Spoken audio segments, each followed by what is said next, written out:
Light Tracks 4. Yan. So good for newborn up to 4 to 5 years old. Yan. So with car seat na rin po siya. Kompleto po ito with box. Okay, so light new condition po siya. Already clean and sanitizer po ito. Gagamitin nyo na lang po siya. Wala po itong faded or discoloration.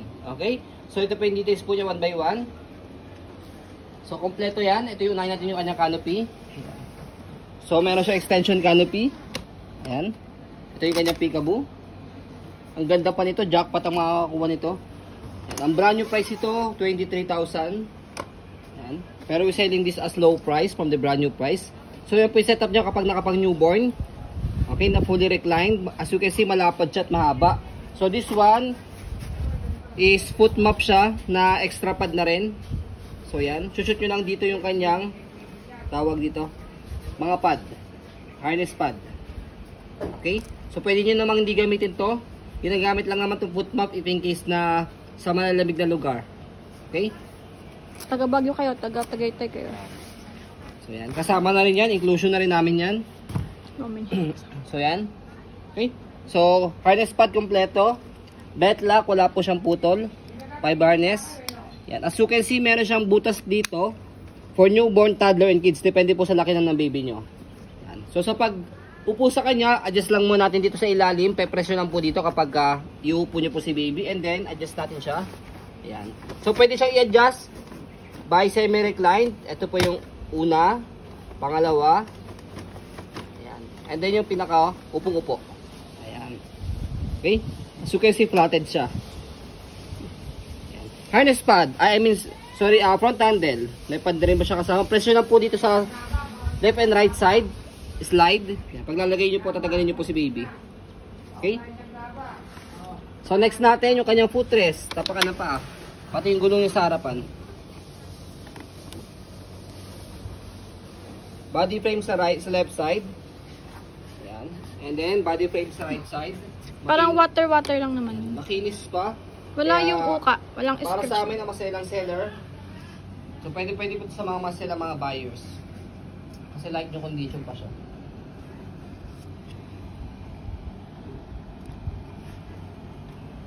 So, ayan. Yung gulong niya sa likod, big wheels na siya. Kailangan talaga yan for big kids. Ayan. So, stopper niya, naka-cable na po para sa tapak lang dito, naka-stop na siya. Okay? So, basket niya malaki. Marami po kayong pwedeng mailagay.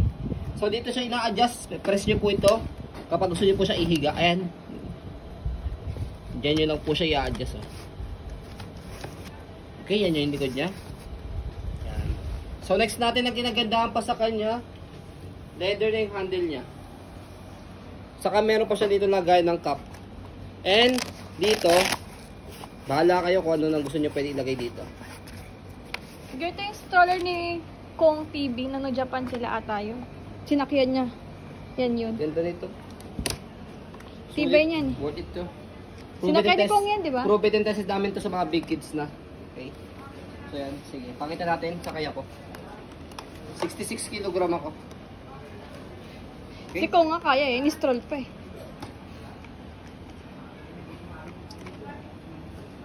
So ayan, so up to 30 to 35 kg po ito by the way. Proven and tested na po namin yan. May bayad tayo niyan before, 30 kilo. Yan, next natin ito yung kanyang car seat carrier.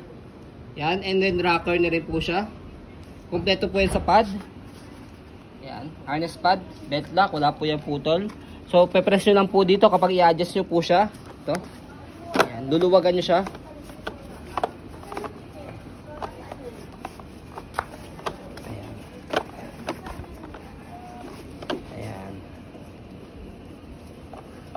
Okay.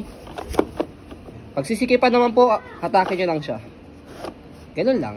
Okay? So yan po yung kanyang details. Ganda pa. Hindi pa luma. Halos bago pa. So sa pag-install po sa kanya dito, kailangan nakahiga talaga tong stroller niya. Ayan. Okay.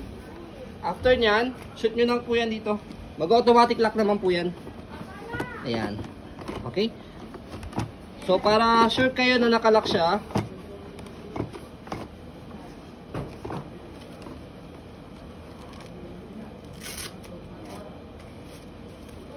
so tatanggalin nyo muna yung takip na yan para ma-shoot siya.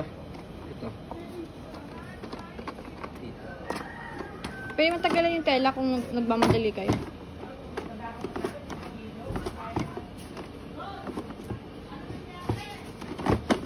Ayan. Para sigurado kayo nakalock siya, angat nyo yung kanyang car seat. Pasasama naman yung stroller. So, yan yung setup niya kapag nakalagay yung car seat. Ang ganda nito.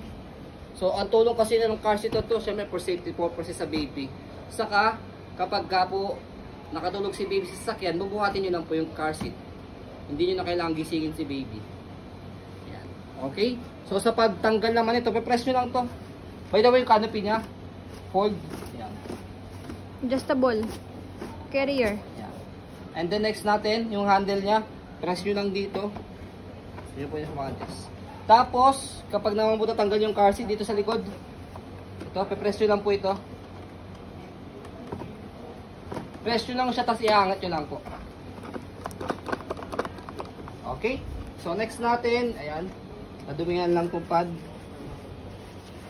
Okay, next natin, sa pag-fold po ng stroller, napakadali lang. So, stopper nyo muna. Stop muna natin. Tapos, sa pinakaupuan, meron naman siya note fold strap. So, press nyo lang siya, push, tapos angat po itong kanyang strap. So, yun na. Tapos, meron siyang lock dito sa gilid.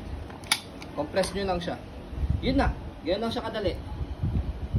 So, pwede nyo siyang hindi i-hand carry, pwede nyo naman siyang hilahin lang. Paandarin nyo ng stroller.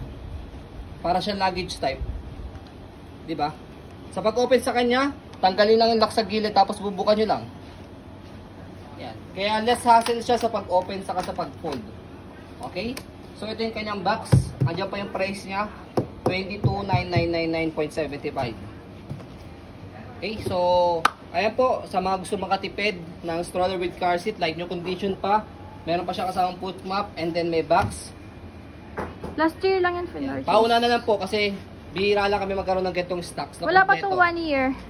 May box pa siya.